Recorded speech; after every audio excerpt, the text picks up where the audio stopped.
guys, it's Justine here from I Should Read That, and today I'm bringing you a slightly belated October wrap-up.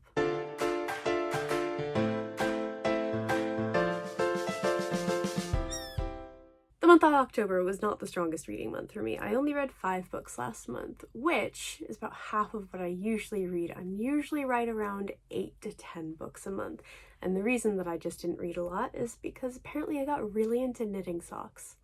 Seriously. In fairness though, my socks are fucking awesome. It was a little bit late in the month and I realized I should probably be listening to audiobooks as well as trying to read physical books at bedtime, but it's fine, whatever. But on the bright side, at least almost everything that I read last month was a win, so let's dive into it.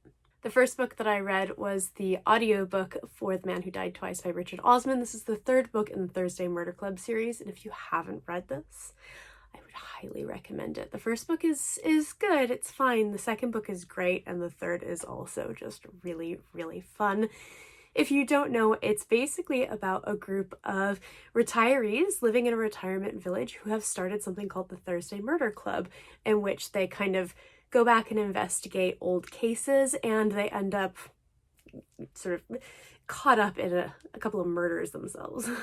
I really love these. They're fun and they're sweet and they're hilarious and heartbreaking, and I absolutely love these. And the narrator is particularly good, even though they did switch the narrator between the first and second and the third books. So I don't know, she's still very good though.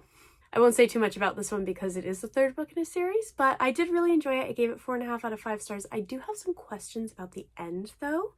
My husband and I have talked about this in great detail. I got some questions. We're going to see if this comes up at the beginning of the 4th book because I'm not so sure about some of the things that happen there. Next up, I read Goblin Market and Other Poems by Christina Rossetti, who is one of my favorite poets. Even though I don't actually really like poetry all that much, I do have some favorite poets. And I read that because I also picked up Not Good for Maidens by Tori Bovalino, which is a retelling of Goblin Market. So for Goblin Market itself, it's a great poem. It's one of my favorites. I studied it at university, which is how I discovered it. And her. I love the pre-Raphaelites. They're all mad. They're just really, really fun. I think that they're just great. I really, really enjoy them. And I had never read any of her other stuff before, and I really, really, really loved this collection. With the exception of there's the devotionals at the end, which are basically the religious poems, which are not my jam whatsoever. Other than those, this was a great collection. Really, really enjoyed it. It's like the new tiny Penguin cloth-bound classics. And yeah, I'm really glad that I read some more of her stuff because I think she's just fabulous. I gave this 4 out of 5 stars. And then we have Not Good for Maidens, which, as I said, is a retelling of Goblin Market, or kind of a reimagining of Goblin Market. And this takes place over 2 timelines in 2 perspectives. First off, we have the present day, which follows Lou, who is a girl living in Boston with her mother and her aunt, who are from York originally. And she knows that they fled from York at some point in the past in kind of mysterious circumstances. She's never really learned why. And then the other timeline takes place 18 years beforehand from the point of view of her Aunt May, and we find out exactly what happened in York. This book unfortunately does fall into the trap that a lot of dual point of view books have, where one is significantly more interesting than the other. I really couldn't have cared less about the current, present day storyline. It just didn't interest me. I didn't find Lou to be a particularly compelling character, but May, the aunt, in the past, fantastic. I really, really, really loved her storyline. I loved the way that Bovalino kind of brought her own imagination to sort of the goblins and the market and sort of haunted York and all of that. But she still managed to keep it very sort of faithful to the original. As I said, I kind of read them back to back, and it was a really great experience, actually. I think I'm going to do that more often with retellings. And yeah, I thought this was okay. It could have been a lot stronger if it was just May's point of view, and then maybe Lou's point of view as a sequel or something like that. But I thought it was good. It could have been great. I gave this 3 stars. Then I decided to dip my toe a little bit into nonfiction, so I listened to the audiobook for The Covent Garden Ladies by Hallie Rubenhold. She is very well known for her book The Five, which is about the 5 canonical victims of Jack the Ripper, which I read and really enjoyed and reviewed, I think, on this channel ages ago. And I was very curious to see what her other books were like, because I really enjoyed the 5. And this one was really good. It was really interesting.